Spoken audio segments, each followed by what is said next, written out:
सो आज हम पढ़ेंगे क्लास 6 का हिंदी सब्जेक्ट। ठीक है, ये कोई चैप्टर नहीं है, ये बस ऐसे ही पढ़ने के लिए दिया हुआ है। इसका नाम है अपनी अपनी समझ। ठीक है, तो हम चैप्टर शुरू करते हैं। एक साधु ने दो भक्तों को चने दिए कुछ ऐसे, जिनसे बन सकते थे बिल्कुल चने अनगिनत वैसे। यहाँ पे हमें ये बताया जा रहा है कि एक साधु था और उसके दो भक्त थे।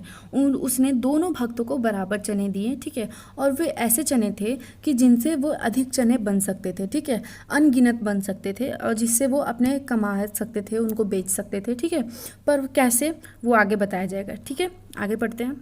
तो में से एक भक्त ने चुपके से ले जाकर चांदी की प्याली में रखे पूजा की चौकी पर। दो भक्तों को उसने चने दिए थे। ठीक है, तो उसमें से एक भक्त ने क्या किया, वो चने लेकर गया और एक चांदी की प्लेट पर, प्याली मतलब प्लेट पर चनों को रख दिया और उससे भगवान के खण में रख दिया, मतलब भगवान के सामने रख दिया। ठीक है, पूजा की चौकी पर, और प्रार्थना करने लगा। ठीक है, आगे पढ़ते हैं। उनके आगे हाथ जोड़कर था वो शीश नवाता, खूब ढेर सारे हो जाएं था दिन रात मनाता। तो वो भगवान के सामने हाथ जोड़कर शीश नवाता था, अपने सर को झुकाता था और प्रार्थना करता था कि मतलब चने उसके ज़्यादा हो जाए, बहुत ज़्यादा हो जाए। ठीक है, वो मतलब दिन रात यही मनाते रहता था कि उसके चने खूब सारे, ढेर सारे हो जाएं। ठीक है, आगे पढ़ते हैं। महीने वे वैसे ही रखे रहे वहां पर, आखिर घून लग गया सभी में, फेंके गए उठाकर। क्या हुआ कि जब वो पूजा करता था चनों को रख करके, तो ऐसे ही करते करते करते करते कई महीने बीत गए। ठीक है, उसके बाद क्या हुआ, उन चनों में घुन लग गया, मतलब वो चने खराब हो गए। ठीक है, तो वो जब खराब हो गए तो उन चनों को क्या करना पड़ा, उठा करके उसे फेंकना पड़ा, वो किसी काम नहीं आया। ठीक है,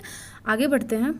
तो दूसरा भक्त चने ले जब आया अपने घर, उसने उन्हें यत्न से बोया खेतों में फैलाकर। जो दूसरा भक्त था उसने क्या किया, वो चने को लेकर के अपने घर आया और बड़ी ही मेहनत से उसे बोया। ठीक है, और बो करके मतलब उसे उसकी देखभाल की, खेतों में उसे बोया और उसकी देखभाल की ताकि वो चने उग जाएं। ठीक है, आगे पढ़ते हैं। कुछ ही दिनों में वे सब के सब अंकुर बन उग आए, उसने खाद और पानी दे सींचे और निराए।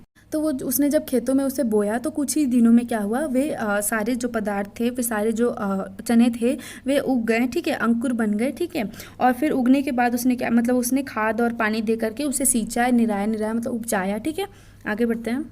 फसल जब काटी उसने ऊंचे ढेर लगाकर, इतने चने हुए उसके घर आंगन में न समाए।